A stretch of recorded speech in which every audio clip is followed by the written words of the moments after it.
Ooh. Some scones coming up.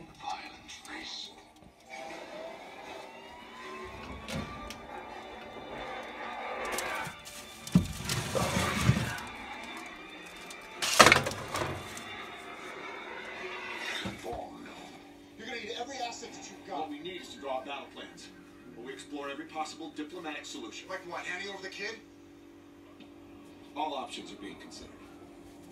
Whatever the Decepticons are after, this is just the start. But there is no negotiating with them. I'm ordering you to stand down. You won't be needing this anymore. Get your assets back to base. Take that pile of scrap metal back to Diego Garcia. Let's go. Really don't like that dude. He's an asshole. Ironhide, we should leave this planet. That's not what Optimus would